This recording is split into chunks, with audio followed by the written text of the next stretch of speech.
वार से बीजेपी प्रत्याशी त्रिवेंद्र सिंह रावत इन दिनों धुआंधार प्रचार में जुटे हुए हैं। जनसभा, road show, door to door campaign, महिला शक्ति सम्मेलन, खिड़ाली सम्मेलन सहित कई कार्यक्रमों के जरिए त्रिवेंद्र सिंह रावत जन समर्थन जुटा रहे हैं।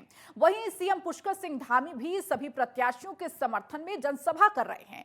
इसी कड़ी में हरिद्वार लोकसभा क्षेत्र में पड़ने वाले डोईवाला में जनसभा होगी, जिसमें पुष्कर सिंह धामी भी शामिल होंगे और त्रिवेंद्र सिंह रावत के लिए समर्थन जुटाएंगे।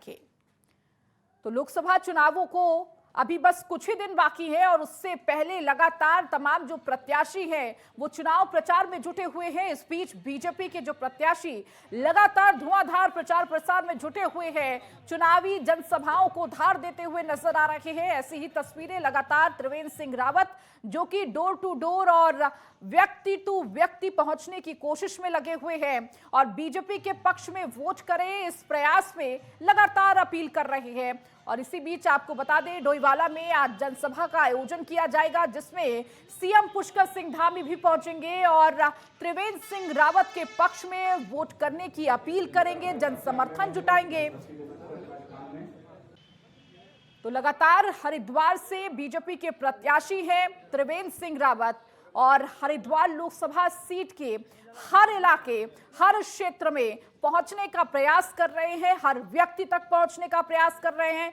और नेटवर्क 10 हर एक तस्वीर आपको दिखा रहा है किस तरह से गांव-गांव पहुंचकर बीजेपी के पक्ष में वोट करने की अपील करते हुए नजर आ रहे हैं। और अधिक जानकारी के साथ हमारे संवाददाता ज्ञानेंद्र तिवारी देहरादून से जुड़ चुके हैं। ज्ञानेंद्र, देखिए लोकसभा चुनाव नजदीक है, तारीख अब कुछ ही बची हुई है, लेकिन उससे पहले सभी प्रत्याशी अपनी जोर आजमाइश में लगे हुए हैं। इस बीच हरिद्वार से लोकसभा सीट के प्रत्याशी त्रिवेंद्र सिंह रावत का आज डोईवाला में जनसभा होगी, जिसमें सीएम पुष्कर सिंह धामी भी शामिल होंगे। क्या कुछ पूरा कार्यक्रम रहने वाला है? बिल्कुल, देखा जाए कहीं ना कहीं जिस तरीके से लोकसभा चुनाव के मद्देनज़र राजनीतिक पार्टियों के प्रत्याशी चुनाव अभियानों में जुटे हुए हैं, लगातार उनके कैंपेन और जनसभाएं देखी जा रही हैं। खासतौर पे अगर हम देखें तो जिस तरीके से हरिद्वार लोकसभा के प्रत्याशी Trivendra Singh Rawat door to door जाने का काम कर रहे हैं और आज का जो कार्यक्रम है वो तकरीबन 4 बजे का कार्यक्रम रखा गया है, जिसमें कि डोईवाला विधानसभा क्षेत्र में एक जनसभा होनी है, जिसमें कि सूबे के मुख्यमंत्री पुष्कर सिंह धामी भी शिरकत करने वाले हैं।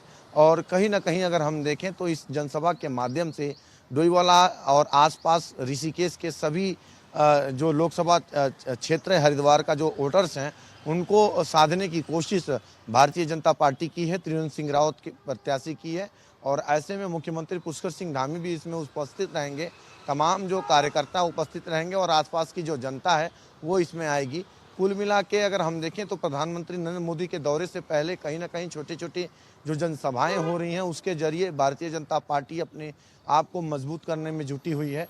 और अगर हम देखें तो जिस तरीके से इस दौरान ये भी देखा जा रहा है कि कई दूसरी पार्टियों के नेताओं को भारतीय जनता पार्टी में जोड़ा जा रहा है, जैसे कि हमने कल ही देखा था जिस तरीके से पूर्व कैबिनेट मंत्री कांग्रेस सरकार में दिनेश अग्रवाल को भारतीय जनता पार्टी की सदस्यता दिलाई गई। और आज एक 6 बजे का कार्यक्रम ऋषिकेश में भी रखा गया है, जिसमें कि विभिन्न दलों के जो नेता हैं वो भारतीय जनता पार्टी की सदस्यता ग्रहण करेंगे।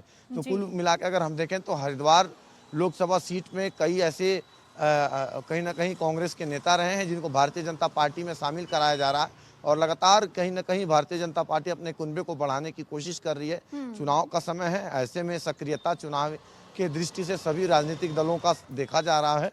जहां भारतीय जनता पार्टी की सक्रियता है वहीं कांग्रेस की भी सक्रियता देखी जा रही है। कांग्रेस के प्रत्याशियों का भी जनसभाएं और जो डोर टू डोर कैंपेन है लोगों तक पहुँचने का वो भी देखा जा रहा है। तो कुल मिला के 19 तारीख का समय अब काफ़ी नज़दीक है, अगर 8 तारीख हो चुका है और जो बड़े स्टार नेता हैं, केंद्रीय नेतृत्व जो है उनकी जनसभाएं भी हैं इन दौरान देखने को मिल रही है। अगर हम देखें तो प्रधानमंत्री पहले ही जनसभा यहां कर चुके हैं रुद्रपुर में और अब 11 तारीख को पहुंचने वाले हैं, जो कि ऋषिकेश में ऋषिकुल मैदान में जनसभा होगी और तकरीबन 3 लोकसभा क्षेत्रों के लिए वो चुनाव प्रचार करते हुए नजर आएंगे, जिसकी तैयारियों में भारतीय जनता पार्टी जुटी हुई है। तो कुल मिला के भारतीय जनता पार्टी की तैयारी अब कहीं ना कहीं आखिरी चरण में है। लगातार जो कवायद है वो की जा रही है चुनाव प्रचार की। और दूसरी तरफ कांग्रेस की तरफ से भी 40 जो स्टार प्रचारक हैं उनके भी अब कार्यक्रम आने वाले हैं, चाहे वो राहुल गांधी हो, प्रियंका गांधी हो, और जो खड़गे हैं राष्ट्रीय अध्यक्ष कांग्रेस के, तमाम ऐसे जो नेता हैं वो उत्तराखंड के अंदर अपने चुनावी जनसभाओं को संबोधित करते नजर आएंगे। और अगर हम भारतीय जनता पार्टी के अन्य स्टार प्रचारकों की बात करें, क्योंकि 40 लोगों की लिस्ट है जिसमें योगी आदित्यनाथ भी हैं, जेपी नड्डा यहाँ दौरा कर चुके हैं, अमित शाह का आने की संभावनाएं हैं, राजनाथ सिंह के आने की संभावनाएं हैं। हालांकि तारीखें इनकी नहीं आई हैं और संभावनाएं हैं कि जो योगी आदित्यनाथ हैं वो श्रीनगर में ये अपनी सभा कर सकते हैं। तो कुल मिला के देखा जाए तो सभी राजनीतिक दल पूरी जोर आजमाइश में लगी हुई है। समय काफ़ी कम है, तकरीबन सप्ताह भर का जो समय है चुनाव प्रचार का, उसके बाद कहीं ना कहीं सीधे वोटिंग में यहाँ की जनता जाने वाली है और अपने मत का प्रयोग कहीं ना कहीं इन राजनीतिक पार्टियों के चुनाव प्रचार और उनके प्रभाव को देखते हुए करेगी। जी बिल्कुल ज्ञानेंद्र, और इस बीच देखिए जहां तमाम प्रत्याशी जनता के बीच पहुंच रहे हैं, जनता के बीच अभी क्या कुछ माहौल है। जब एक तरफ बीजेपी मोदी की गारंटी की बात करती है, जब सीएम धामी बात करते हैं, तब वो मोदी की गारंटी के साथ साथ डबल इंजन की बात करते हैं। लेकिन जब बात त्रिवेंद्र सिंह रावत की हो जाती है तो वो अपने कार्यकाल का भी जिक्र करते हैं कि किस तरीके से विकास कार्यों को उनके कार्यकाल में आगे बढ़ाया गया था, और वही भरोसा हरिद्वार के लोकसभा क्षेत्र के लोगों को दिलाने का प्रयास कर रहे हैं कि वही विकास अब हरिद्वार लोकसभा सीट में भी देखने को मिलेगी।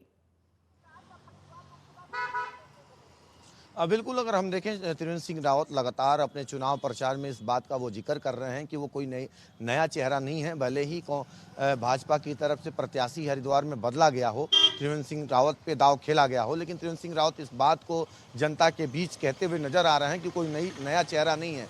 मुख्यमंत्री रहते हुए उन्होंने राज्य के लिए तमाम जो ऐसे काम किए हैं, चाहे वो किसानों के लिए, युवाओं के लिए जो काम किए हैं, उसका जिक्र कहीं ना कहीं अपनी जनसभाओं में कर रहे हैं कि किस प्रकार से हरिद्वार समेत पूरे प्रदेश की जनता उसका लाभ ले रही है। और ऐसे में उन्होंने ये भी बात कहते हुए नजर आ रहे हैं कि जो उनका अनुभव है वो हरिद्वार की जनता के लिए लोकसभा जीतने के बाद, सांसद बनने के बाद कहीं ना कहीं उनका जो अनुभव है वो जनता के काम आएगा। और ख़ास तौर पे वो हरिद्वार ग्रामीण के क्षेत्रों में जो जनसभाएं और लोगों तक डोर टू डोर जाके मुलाकात कर रहे हैं, उसको लेके उनका यही कहना है कि ग्रामीण क्षेत्रों में अपार जो लोगों का समर्थन मिल रहा है उससे काफ़ी वो खुश नज़र आ रहे हैं और अपनी जीत को लेकर आश्वस्त नज़र आ रहे हैं। तो कुल मिला के अगर हम देखें तो त्रिवेंद्र सिंह रावत की ये कोशिश है कि भारी मार्जिन से यहाँ जीत हासिल की जाए। हालांकि कांग्रेस के प्रत्याशी वीरेंद्र रावत की तरफ से भी लगातार जो जनसभाएं और डोर टू डोर कैंपेन है किए जा रहे हैं, पूरी कोशिश कांग्रेस की भी है और निर्दलीय और बसपा के प्रत्याशियों की भी लगातार चुनाव प्रचार क्षेत्र में देखी जा रही है। पूरी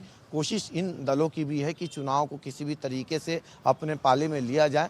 और कहीं ना कहीं भाजपा इस बात को भली भांति जानती है, यही वजह है कि प्रधानमंत्री समेत बड़े नेताओं के जो दौरे हैं इन क्षेत्रों में करा रही है, जनसभाएं करा रही हैं और लोगों को जो केंद्र की योजनाएं हैं, राज्य की योजनाएं हैं, उनके लाभ को गिनाने का काम कर रही है। कुल मिला के अगर हम देखें तो पूरी कोशिश है इन सीटों पे सभी पार्टियों को जीत हासिल करने की, और उसी के मद्देनजर सभी जो कसरत है पार्टी वो यहाँ करती हुई नजर आ रही है। ज्ञानेंद्र, और देखिए जब आप वीरेंद्र रावत की बात करते हैं तो हरिद्वार में ये भी बात हो रही है कि पूर्व सीएम वर्सेस पूर्व सीएम का ये मुकाबला देखने को है, और ये मुकाबला अब वर्चस्व का मुकाबला हो गया है।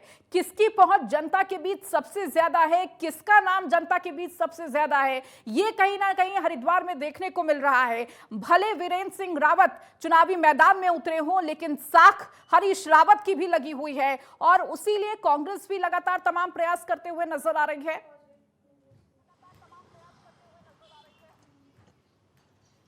देखिए, इसे देखना पड़ेगा। हरिद्वार के जो विधानसभा के रिजल्ट रहे हैं, हालांकि भाजपा काफ़ी कम स्थानों पे जीत हासिल की थी। हरिद्वार क्षेत्र में अगर देखें तो 11 विधानसभा क्षेत्र है।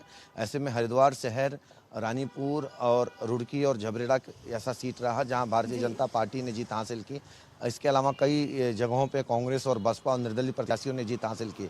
ऐसे में अगर हम देखें तो ग्रामीण जो आंचल है हरिद्वार का, जो ग्रामीण क्षेत्र है, ग्रामीण क्षेत्रों में वोट बैंक को सभी राजनीतिक पार्टियां अपने पक्ष में कराने की कोशिश में है।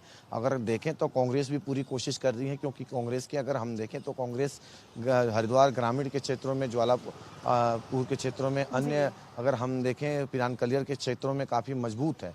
ऐसे में इन क्षेत्रों में भगवानपुर का इलाका ये सभी कांग्रेस के विधायक हैं। ऐसे में उन क्षेत्रों में लगातार कैंपेन और अपने आप को मजबूत करने की दिशा में काम कर रही है।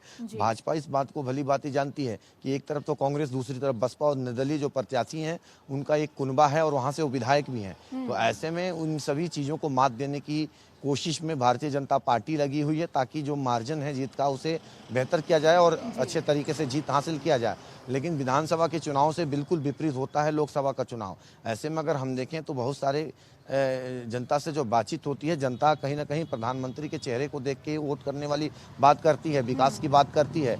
लेकिन अगर हम देखें तो हरिद्वार ग्रामीण का जो क्षेत्र है वो कब वहाँ हवा बदल जाए वो कुछ कहा नहीं जा सकता है। इस बात को भारतीय जनता पार्टी बखूबी जानती है। यही वजह है कि लगातार जो कैंपेन है ग्रामीण क्षेत्रों में किए जा रहे हैं। जी बिल्कुल ज्ञानेंद्र, और देखिए बीजेपी की ये कोशिश है कि हर व्यक्ति तक पहुंचा जाए और वो पहुंच बनाने की पूरे प्रयास में जुटी हुई है। बहुत शुक्रिया ज्ञानेंद्र इन तमाम जानकारियों को देने के लिए।